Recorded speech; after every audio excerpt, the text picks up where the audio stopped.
সাবেক আইজিপি আশরাফুল হুদা বলেছেন, দেশ রাজনীতিবিদরা চালাবে, সেজন্য নির্বাচন হওয়া প্রয়োজন। তবে একটি গোষ্ঠী নির্বাচনকে পেছাতে কাজ করছে, তাতে কোনো সন্দেহ নেই। সকালে ডিবেট ফর ডেমোক্রেসি আয়োজিত ছায়া সংসদ বিতর্ক প্রতিযোগিতায় তিনি এসব কথা বলেন। আশরাফুল হুদা বলেন, দেশে যা কিছু হচ্ছে তা নির্বাচনকে ব্যাহত করার জন্যও হতে পারে।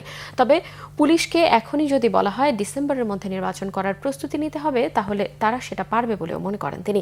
পুলিশের মাঝে কিছু ট্রমা কাজ করছে বলেও জানান তিনি আশাবাদী পুলিশ ঠিকই নির্বাচনে সরকারকে সহায়তা করতে পুরোপুরি প্রস্তুত হয়ে যাবে। তার মধ্যে ছাত্র জনতার প্রাণের বিনিময়ে 2024 পরিবর্তন এসেছে, তাকে কাজে লাগাতে হবে। মব সন্ত্রাস প্রতিরোধে করণীয় নিয়ে ছায়া সংসদ প্রতিযোগিতায় সাউথ ইস্ট ইউনিভার্সিটিকে হারিয়ে স্যার সলিমুল্লাহ মেডিকেল কলেজ বিজয়ী হয়। যত কিছুই বলি আমরা, দেশ তো শেষ পর্যন্ত রাজনীতিবিদদেরকেই চালাতে হবে, তাদেরকে এখন দোষারোপ করেন না যাই করেন। কাজে একটা সুষ্ঠু ইলেকশন, প্রপার একটা ইলেকশন যদি ঠিক মতো হয়, মানুষ ভোট দিয়ে যদি তার পছন্দ মতো ক্যান্ডিডেটকে নিয়ে আসতে পারে সংসদে, আই এম শিওর অবস্থার অনেক উন্নতি হবে, যাতে ইলেকশনটা না হয় বা ইলেকশনটা অনেক দেরি হয়ে যায়। কাজে এইরকম একটা ফোর্স যে কাজ করছে ইলেকশনকে পিছিয়ে দেওয়ার জন্য, এটা অনস্বীকার্য।